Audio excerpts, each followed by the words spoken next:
One thing all of us here at Lucky Craft, Gerald, Marty, Skeet, myself, all have in common is we've all had the opportunity to go to the Bassmasters Classic. I mean, that's the dream. You know, when we got into the sport, making the Classic was everything. I've been real fortunate in my fishing career here at the Top 150. I've actually went to the Classic 3 times. I never will forget that feeling of pulling in that tunnel and 40,000 people standing, clapping, cheering. You know, and I knew that I was a part of that. Your first Classic experience is absolutely the best. Going to your first Classic, it is an absolute adrenaline rush.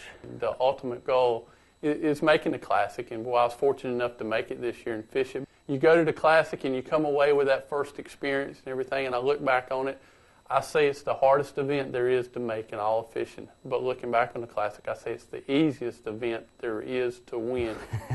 No pressure. You know, your first time Bassmasters Classic, first day, I was freaking out is what I was doing. It's a tournament where you gamble. It's all or nothing. Nobody really cares who finishes second. You know, I couldn't tell you who finished second last couple years. I did what I thought I had to do to win was go for broke, because the Classic is a tournament where there's no points, so why fish for second? Once you experience it once, it makes you want it 10 times more the second time.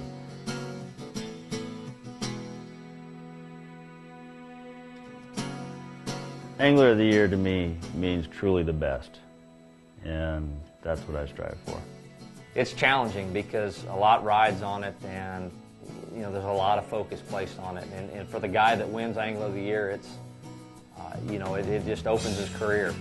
You know, to win Angler of the Year would be something magnificent, and it's a very hard feat. And my hat goes off to every guy that's ever won it, because it's without a doubt one of the toughest things to do in bass fishing.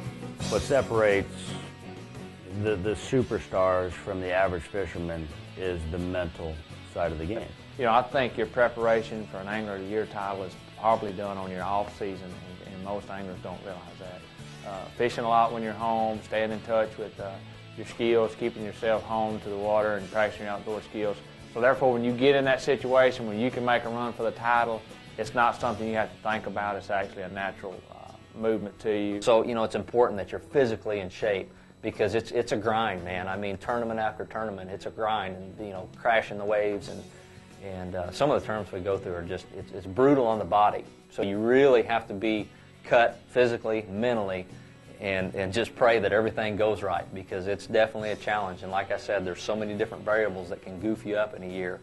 You know, I'll spend the week before around the house, just thinking about the lake, thinking about the conditions, thinking about the situations that I'll probably be running into. It's something that I feel like you got to prepare for in advance. You know, the summertime, as far as keeping your mind mentally fit, you know, practice fishing, spending a lot of time on the water, catching a lot of fish, getting your confidence up, as well as preparing yourself physically. You have a bad one your first event, then you got to bear down that much harder and really concentrate on each cast, each day, each tournament, each fish. You cannot make a mistake anywhere during the year.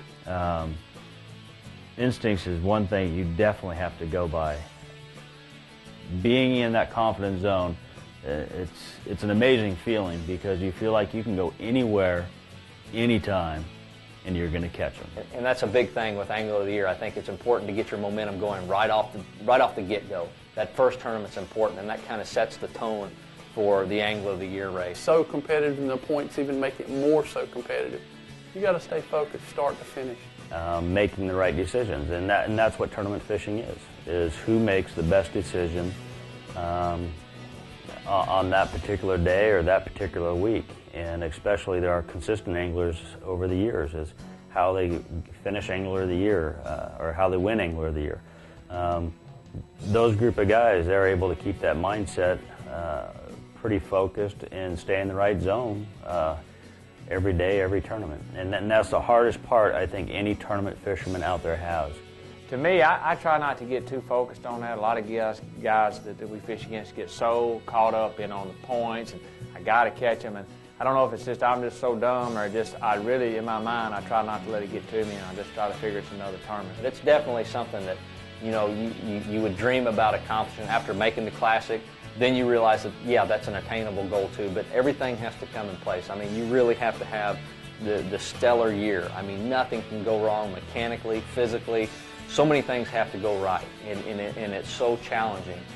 You know, and you can't even have one bad day in the tournament.